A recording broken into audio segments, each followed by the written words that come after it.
میاں والی سے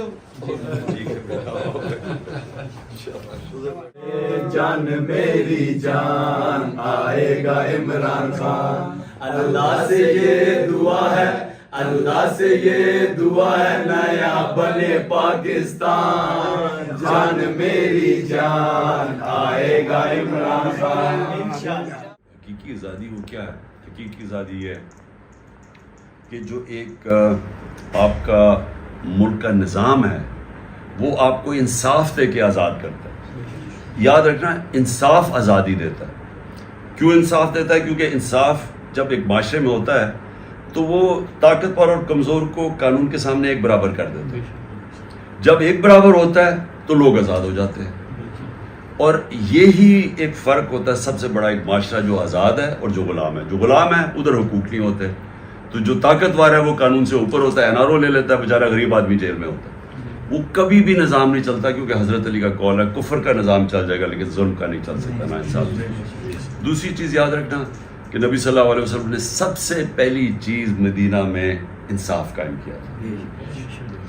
اللہ کہتا ہے نا کہ ان کی سنت پہ چلو، اللہ ہمیں حکم دیتا ہے کہ ان کی زندگی سے سیکھو، تو ان کی زندگی مدینہ کی ریاست تھی، تو سب سے پہلے انسانوں کو آزاد کرنے کے لیے انہوں نے انصاف قائم کیا۔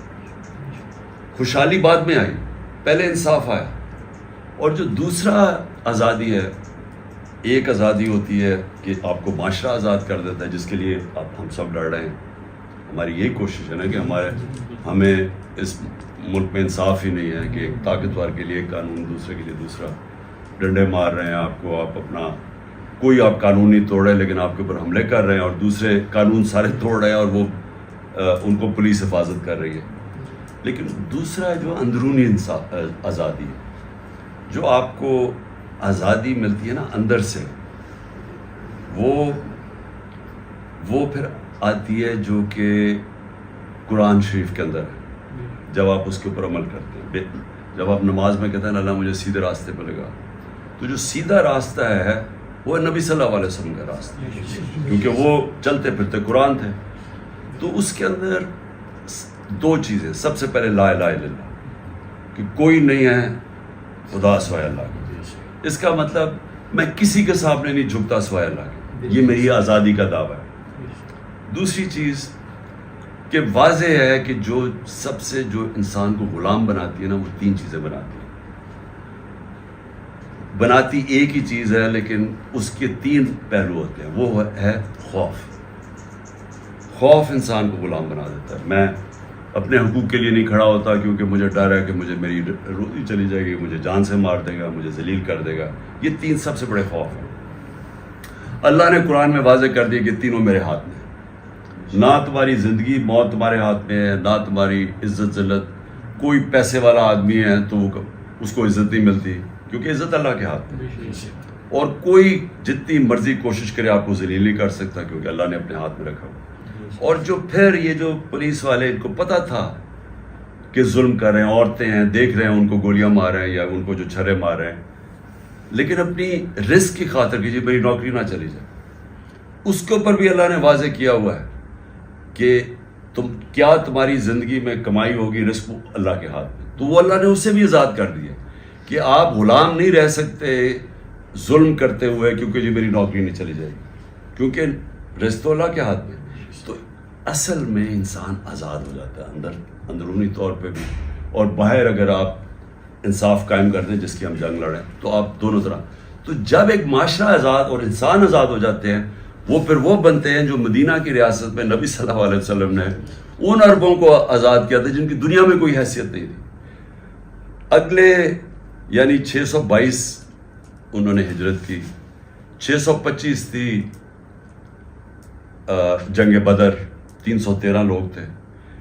11 سال کے بعد 636 جو سپر پاور تھی رومن ایمپائر بیزنٹائن، وہ گھٹنے ٹیکتا ہے 636 میں، اور 627 میں جو دوسری سپر پاور ہے ایران جو تھا، وہ گھٹنے ٹیک دیتا ہے۔ تو 11 اور 12 سالوں میں دنیا کی دو سپر پاورز ان لوگوں جن کی کوئی حیثیت ہی نہیں تھی، وہ ان کے سامنے گر جاتی۔ تو اس کا کیا مطلب ہے؟ اس کا مطلب یہ ہے کہ صرف آزاد قوم ہی اوپر جا سکتی ہے۔ غلام قوم اوپر نہیں جا سکتی.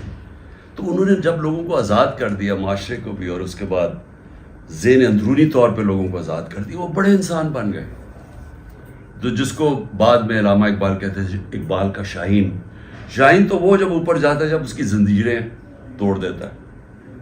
تو جو ہم اب کوشش کر رہے ہیں، اور آپ سب نے جو اتنی دلیری سے کھڑے ہوئے اس دن، وہ اصل میں آپ آزادی کی کوشش کر رہے ہیں اس ملک کے لیے. اور آزادی کبھی بھی کوئی پلیٹ پہ نہیں دیتا، آزادی کے لیے جدوجہد کرنی پڑتی ہے. انسانی تاریخ ہے کہ جب تک آپ قربانی نہ دیں آپ آزاد ہوتے نہیں ہیں. کیونکہ جو آپ کو غلام بنا کے جو فائدہ اٹھا رہا ہے، جو اس نظام سے فائدہ اٹھا رہا ہے، وہ آپ کو آرام سے تو نہیں دینے لگا نا. اگر میں اربوں روپیہ بنا رہا ہوں اور میرے باہر لنڈن میں پراپرٹیز ہیں اور ہر طرف مجھے پیسہ بن رہا ہے، تو میں کیوں آپ کو آزاد کروں گا جب مجھے وہ نظام فائدہ دے رہا ہے. اس لیے اس کے لیے جدوجہد کرنی پڑتی ہے، جو کہ آپ نے کی.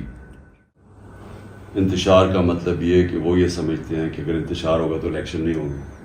وہ الیکشن سے بھاگ رہے ہیں، ان کو پتہ ہے عوام ادھر آ کے کھڑی ہو گئی. ہمارا انٹرسٹ یہ ہے کہ انتشار نہ ہو.